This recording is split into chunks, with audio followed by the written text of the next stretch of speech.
Okay, everything's not okay. Ashton Kutcher is known for his fun-loving personality and silly sense of humor, both on-screen and off. He played Michael Kelso, the quintessential himbo, on That 70s Show for 8 seasons, and played pranks on his fellow celebs for his own MTV series Punk'd. Kutcher married his former co-star Mila Kunis in 2015, and the couple shares 2 children. It may seem as though the actor has it easy with his all-American good looks and ever-present smile, but the truth is much darker. There is a whole different side of the actor that Hollywood rarely sees. Over the years, he would slowly reveal who he truly is. The dark secret behind That 70s Show. Premiering in August 1998, That 70s Show centered around the Foreman family, primarily seen through the eyes of their teenage son, Eric Foreman, and his close-knit group of friends. This group included Michael Kelso, the charming and good-looking heartthrob, Stephen Hyde, the laid-back stoner with a rebellious streak, and Fez, the endearing and clueless foreign exchange student. They were joined by Donna Pinciotti, Eric's intelligent and grounded neighbor, and Jackie Burkhart, the wealthy and somewhat snobbish girl from their school. Though framed as a comedy, the series tackled universal teenage issues that resonate across generations. It explored themes such as the ups and downs of relationships, struggles with academic pressures, and the challenges of underage drinking and substance abuse. Amid the constant bickering and sarcastic humor, the underlying bond of deep care and friendship among the characters was evident. A notable example of this bond was the relationship between Jackie and Kelso, who were romantically involved on the show. Their relationship was highlighted in Season 1, Episode 5, when they shared a kiss in front of a captivated audience of 10 million viewers. Ashton was 19, and Mila Kunis was just 14 years old at that time. Mila Kunis vividly recalls the nerves and unease she felt about her first on-screen kiss with Ashton Kutcher.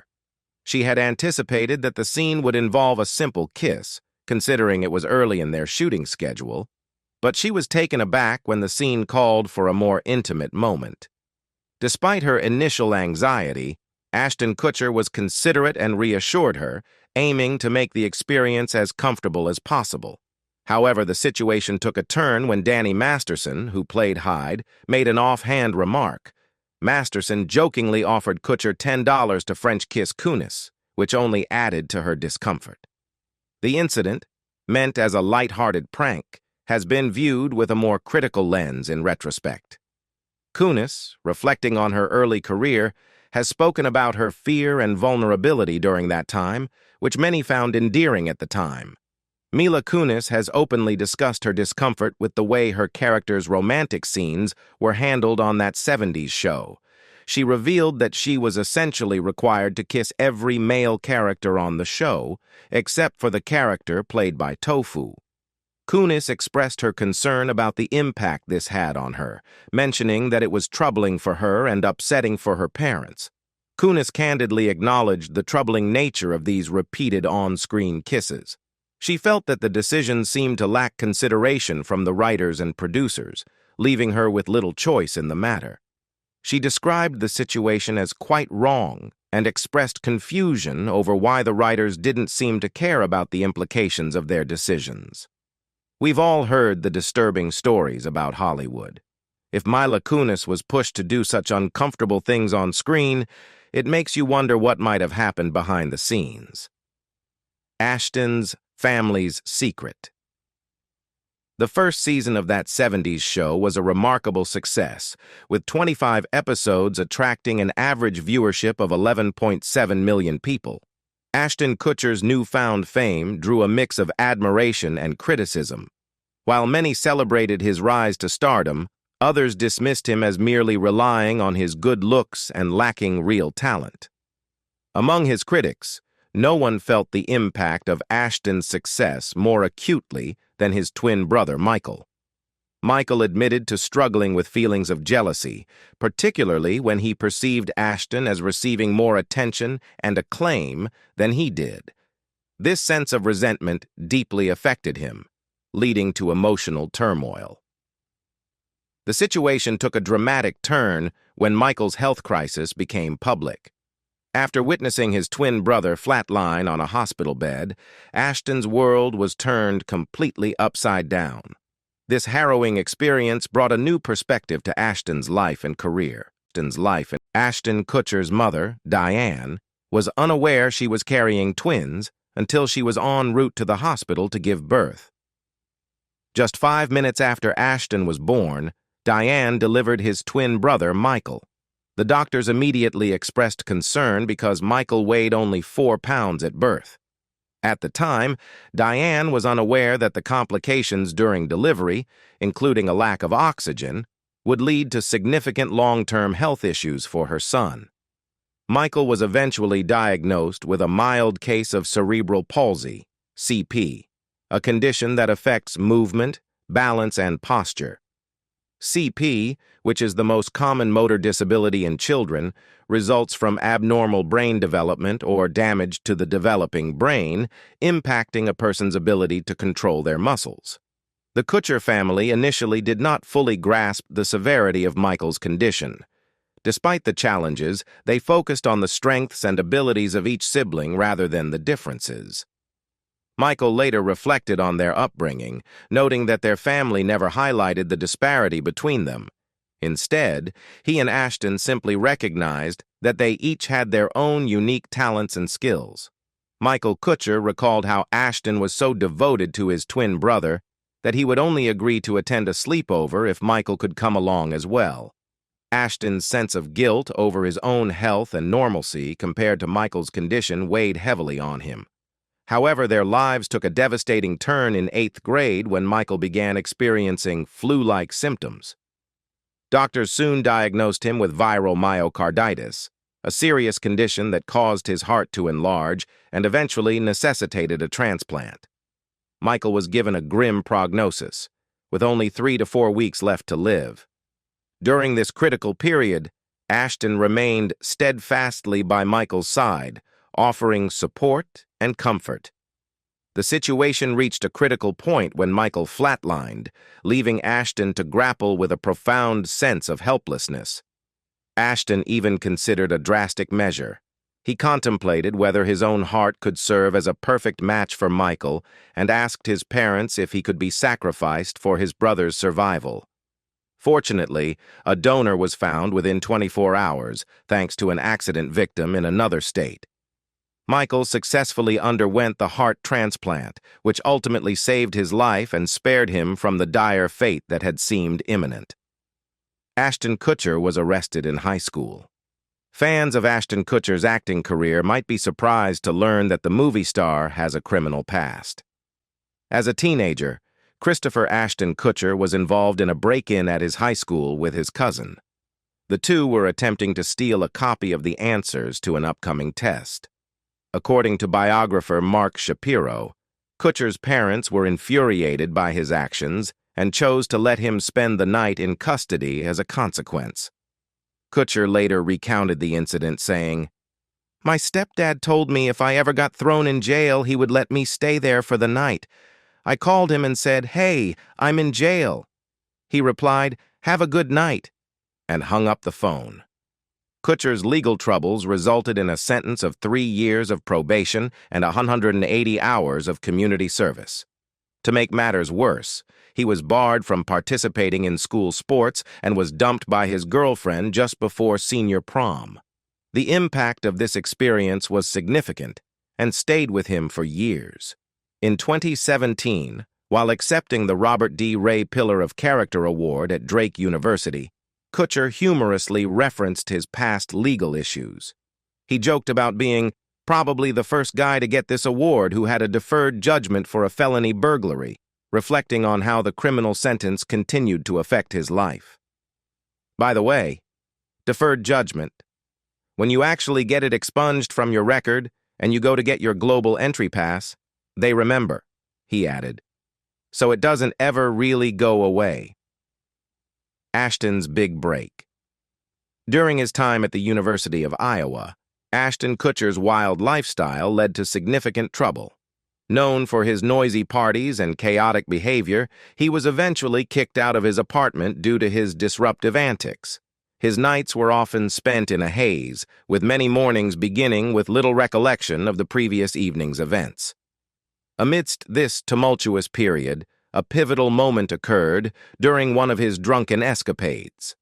While at the airliner bar in Iowa City, a woman approached Ashton and suggested he try his hand at modeling. With nothing to lose, Kutcher decided to enter the Fresh Faces of Iowa modeling competition. To his surprise, he won first place, opening a new path for him outside the realm of traditional education. Emboldened by his unexpected success, Ashton moved to New York City to attend the International Modeling and Talent Association convention. Although he lost to Josh Duhamel in the competition, the event proved to be a turning point. His distinctive look and towering height of 6 feet 2 inches caught the attention of several modeling agencies. Shortly thereafter, he signed a modeling contract with Next Modeling Agency. Kutcher made a decisive break from his academic pursuits, dropping out of school to fully commit to his modeling career. His new path led him to high-profile campaigns, becoming the face of Calvin Klein and the skateboarding brand Zoo York. Despite finding initial success in modeling, Ashton Kutcher was determined to pursue his true passion, acting. When he learned about auditions for comedy sitcoms in Los Angeles, he seized the opportunity. He auditioned for 2 different roles on 2 separate shows and remarkably landed both. The first role was in a 1-hour TV drama about cowboy surfers, a project Kutcher was eager to dive into. However, after some consideration, he decided to pass on the part, feeling it wasn't the right fit for him. This series, Wind on Water, ended up being a low-budget adventure show that was canceled after only 6 episodes. The second role he secured was for the character of Michael Kelso on That 70s Show. This role turned out to be a game-changer for Kutcher, propelling him to stardom and solidifying his place in the entertainment industry. Though Kutcher's early career included a few minor supporting roles in romantic comedies like Coming Soon and Down to You, as well as the action-crime thriller Reindeer Games, it was his lead role that marked a significant turning point. He starred as Jesse in Dude, Where's My Car?, a stoner comedy about 2 friends who wake up after a wild night of partying with no memory of where they left their car. The film, written by That 70s Show screenwriter and script editor Philip Stark, was tailored to Kutcher's comedic strengths, as Stark was familiar with his timing and style. Although critics panned the film, deeming it unfunny, its commercial success was undeniable. Dude, Where's My Car? Grossed over $73 million worldwide against a modest $13 million budget, proving that Kutcher's comedic appeal resonated with audiences despite critical reception. His date was killed by a serial killer. Ashton Kutcher experienced a harrowing encounter with real-life tragedy when he was scheduled to pick up Ashley Ellerin for a date on the night she was murdered. Ashley, a 22-year-old fashion design student, was brutally stabbed to death by serial killer Michael Gargiulo in February 2001. Kutcher, who had met Ashley at a party, arrived at her home later that evening to find no one answering the door. Recalling the disturbing event, Kutcher testified in court about his unsettling experience. He described how he knocked on Ashley's door several times without receiving a response. Initially, he assumed she might have gone out or that he was simply late, and she was upset with him. Although he noticed what he thought were stains on the floor through the window, he did not suspect anything was amiss at the time. It wasn't until the following day, when the news of her murder broke, that he realized the gravity of the situation. In a state of panic, Kutcher went to the detectives and revealed his concerns, saying, "I remember the next day after I heard about what happened, I went to the detectives and said, 'My fingerprints are on the door.'" He was understandably distressed by the revelation. The case eventually led to the arrest and conviction of Gargiulo, who was sentenced to death row for the murders of Ashley Ellerin and another woman. 2 decades later, questions have resurfaced regarding Ashton Kutcher's involvement in the events surrounding the 2001 murder of Ashley Ellerin. The renewed scrutiny emerged when Chrissy Bixler, the girlfriend of Kutcher's That 70s Show co-star Danny Masterson, posted a cryptic message on Instagram. In her story, Bixler wrote, "Did you forget I was there? You were on speakerphone the night you called Danny on February 21st, 2001, which was the night of the murder. I heard everything. I heard the plan. In my opinion, you're just as sick as your mentor." Bixler's claim that she overheard a conversation on the night of the murder, which implicated Kutcher in a broader plan, cast a shadow over the actor. Although these events occurred in 2001, they largely flew under the radar at the time. It wasn't until Bixler's recent revelation that the incident started gaining renewed attention, raising unsettling questions about what might have transpired that night. Peak fame. In 2003, Ashton Kutcher co-starred with Brittany Murphy in Just Married, a romantic comedy that became a turning point in his career. It was during the filming of this movie that Kutcher discovered his knack for the genre, finding that romantic comedies were where he truly thrived. His on-screen chemistry with Murphy, which translated into a brief off-screen romance, played a significant role in the film's success, propelling it to gross over $100 million worldwide. Despite the commercial success, Kutcher faced harsh criticism from film critics. At the 24th Golden Raspberry Awards, he was nominated for Worst Actor for all 3 of his 2003 films, a testament to the critical disdain that followed him despite his box office appeal. Kutcher did attempt to break out of the romantic comedy mold with The Butterfly Effect, a science fiction thriller in which he played Evan Treborn, a man who experiences blackouts and discovers he can travel back in time to his younger self, attempting to make small changes that might reshape the future for himself and his loved ones. The film was another box office hit, but once again, the critics were unkind. It seemed that no matter how well his films performed financially, Kutcher struggled to gain the approval of critics, who often dismissed him as little more than a heartthrob for teenage girls. Ashton Kutcher's rise in Hollywood baffled some, especially since his performances often received harsh criticism. What many didn't realize was that Kutcher had taken control of his career by producing many of the films he starred in. In 2000, at just 22 years old, he co-founded a production company called Catalyst alongside Jason Goldberg. Kutcher recognized early on that producing offered far greater financial rewards than acting alone, and this move positioned him as more than just a performer. It made him a savvy entrepreneur. However, his ambitious plans nearly led to disaster during his next major TV venture. In the early 2000s, Catalyst and MTV teamed up to develop a hidden camera show initially titled Harassment. The concept was to play elaborate pranks on unsuspecting, everyday people, but things took a turn for the worse in January 2002 during the filming of the pilot episode. James and Lori Ann Ryan, a couple from Washington, D.C., were on vacation in Las Vegas and had booked a stay at the Hard Rock Hotel. Upon entering their room, they were horrified to find what appeared to be a gruesome crime scene, a dead body surrounded by blood.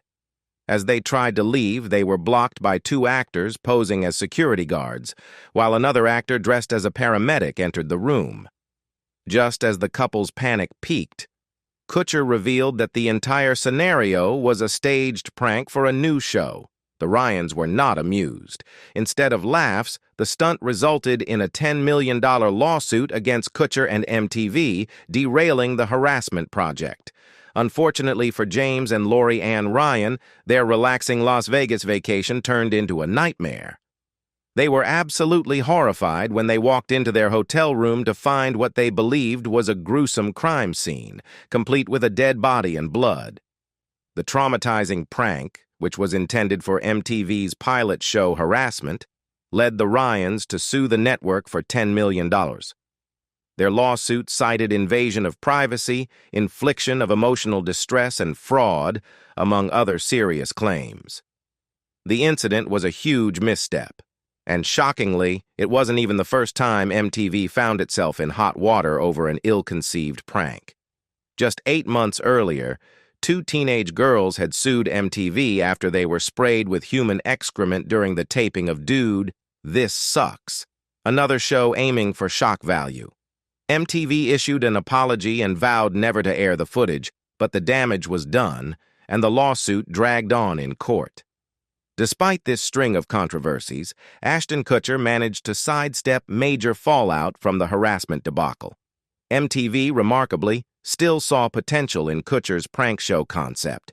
They decided to rebrand the project from harassment to punked and shifted the focus from unsuspecting civilians to celebrities, a move that would prove to be a game-changer.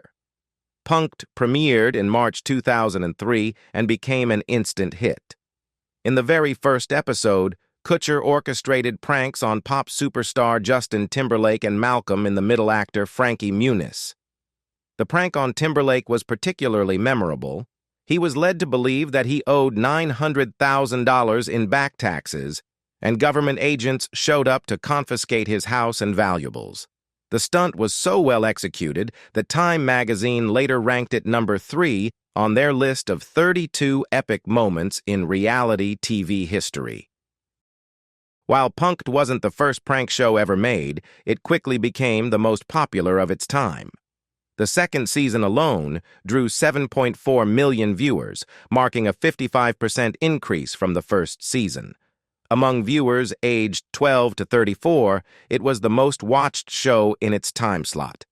In the early 2000s, Punked didn't just become a popular show, it became a cultural phenomenon.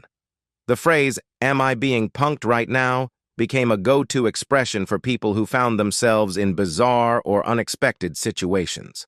The mere idea that Ashton Kutcher might jump out with a camera crew became a running joke, a sign of just how deeply the show had embedded itself into the zeitgeist. While Ashton's work on Punked was making waves, his role in That 70s Show was also bringing him considerable success. At the height of the show's popularity, he was earning between $250,000 and $300,000 per episode, amounting to as much as $8 million per season. However, the show's fortunes began to decline as key cast members started to leave. Topher Grace, who played the central character Eric Foreman, exited after the 7th season, and many fans felt that the show lost its core. Ashton also decided to leave after the 7th season to pursue new opportunities in both acting and producing.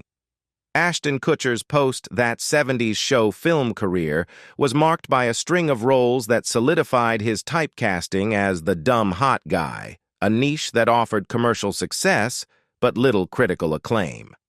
Between 2006 and 2014, Ashton appeared in 13 films, yet most failed to make a substantial impact outside the realm of romantic comedies.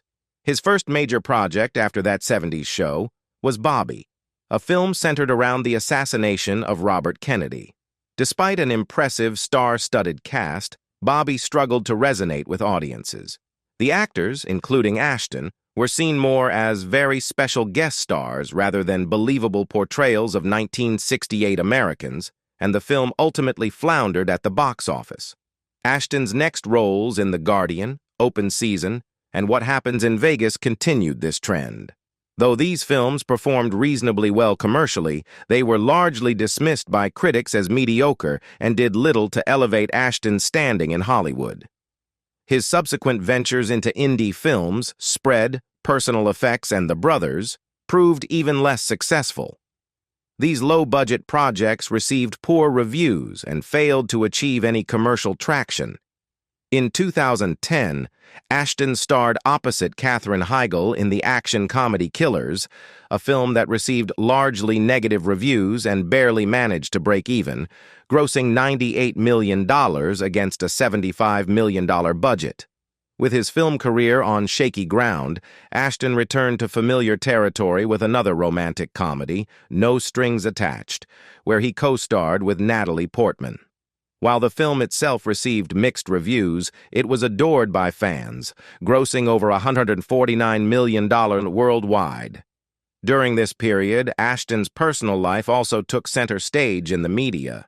His marriage to actress Demi Moore, whom he met in 2003 when he was 25 and she was 40, was a constant source of tabloid headlines.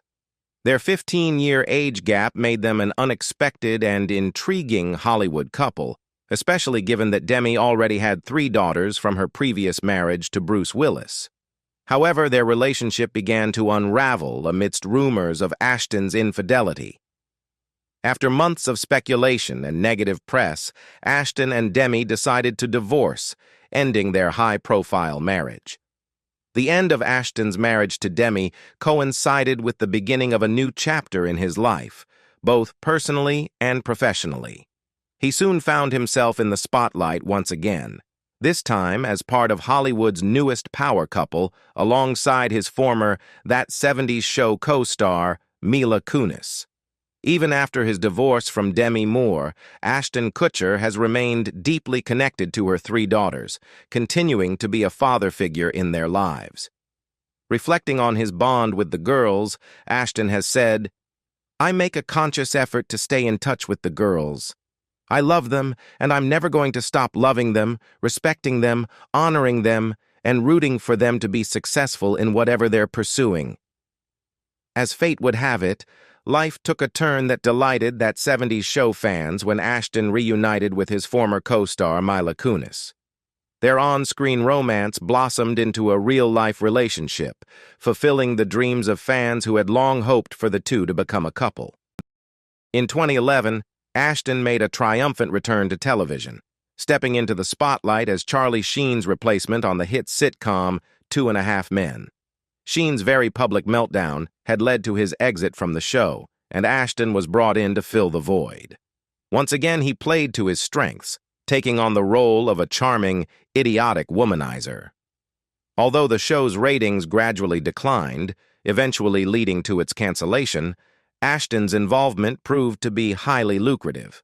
For 4 consecutive years. He's a smart investor. Ashton Kutcher might be best known for his roles in films like Dude, Where's My Car, and The Butterfly Effect, but his estimated $200 million net worth isn't just from acting. Kutcher has made a name for himself as one of the tech industry's top investors, backing companies like Uber, Skype, Airbnb, Spotify, Pinterest, Shazam, and Foursquare early on.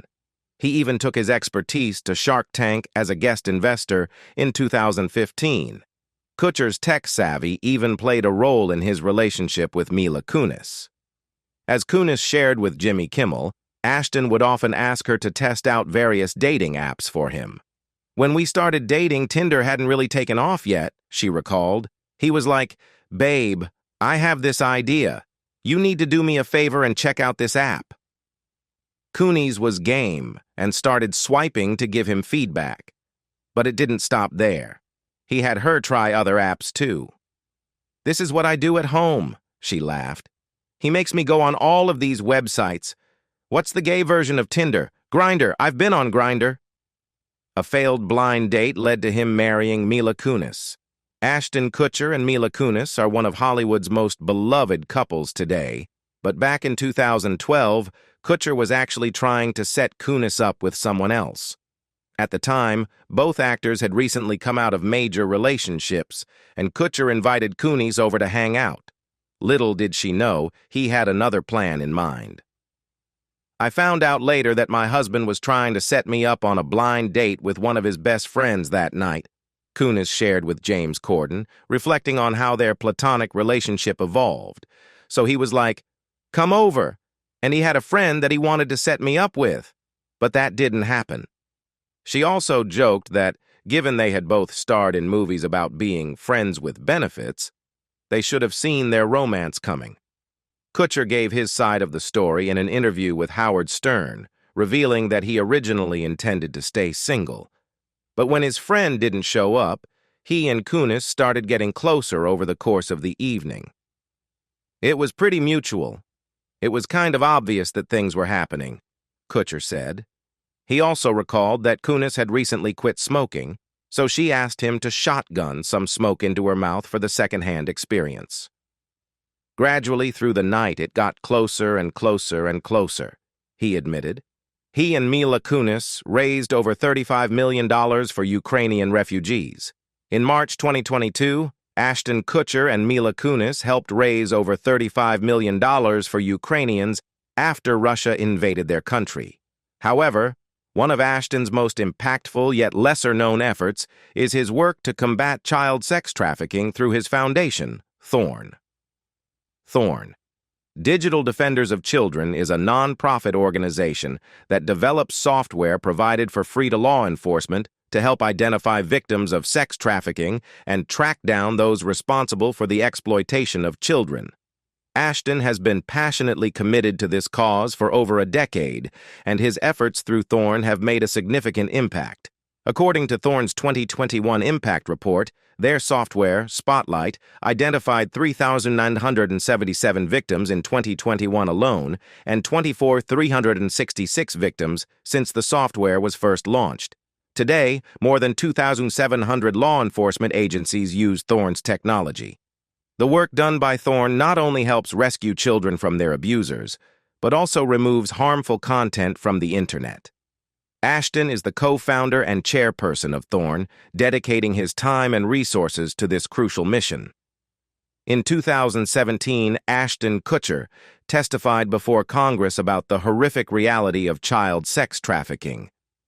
His testimony was deeply disturbing but crucial for raising awareness about this grave issue. He shared harrowing details from his experiences, including witnessing things no one should ever see. Ashton described seeing video footage of a child, the same age as his own, being abused by an American man.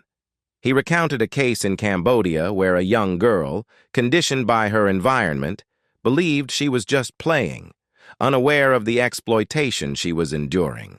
Ashton highlighted that while it usually takes years for federal agents to track down and capture traffickers, his foundation's software can identify them in just 3 weeks, and sometimes as quickly as 3 days. He urged Congress not only for funding to expand this vital infrastructure, but also to support a government initiative to combat human trafficking. While it's unclear if his testimony directly led to new government programs, Ashton's commitment remains unwavering. In 2022, he raised over $1 million for Thorn by running the New York City Marathon. Today, Thorn employs a dedicated team of 100 people who continue to use technology to protect children from sexual abuse. Controversy. Recently, Ashton Kutcher and Mila Kunis have sparked controversy with their recent actions.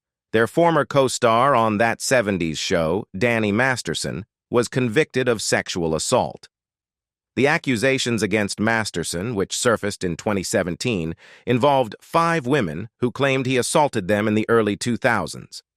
Notably, 3 of these women were Scientologists, a religion Masterson has been affiliated with since childhood. Masterson maintained his innocence, insisting that the accusations were false and driven by women seeking attention in the wake of the Me Too movement. However, the court reached a different conclusion. The trial, which began in October 2022, revealed disturbing testimony about Masterson's alleged brutality.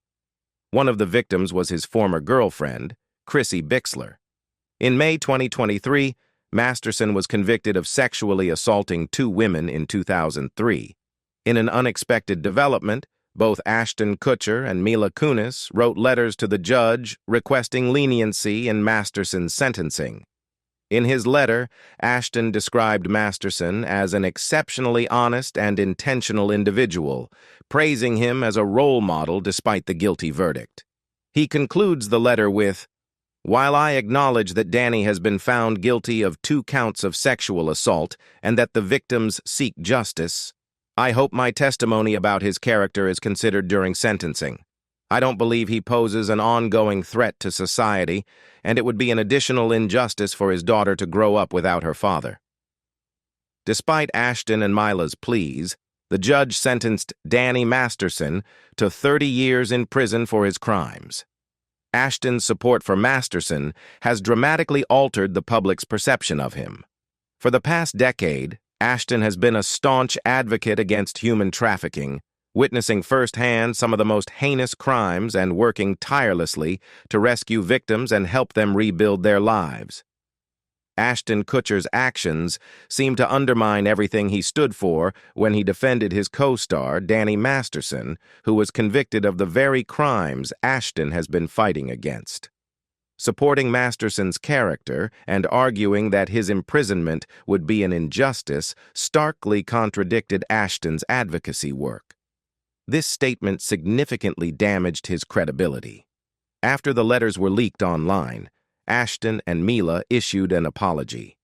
They expressed their understanding that the character letters written on behalf of Danny Masterson had caused significant pain. They affirmed their historical support for victims through their past work and committed to continuing this support in the future. They explained that a few months prior, Danny's family had requested that they write character letters to reflect their long-term acquaintance with him, in order for the judge to consider this perspective in sentencing. They clarified that the letters were not meant to question the legitimacy of the judicial system or the validity of the jury's verdict. They emphasized that the letters were intended solely for the judge's review and were not meant to undermine the victim's testimony or cause any re-traumatization. They expressed deep regret if their actions had inadvertently caused such harm and extended their sympathy to all victims of sexual assault and abuse.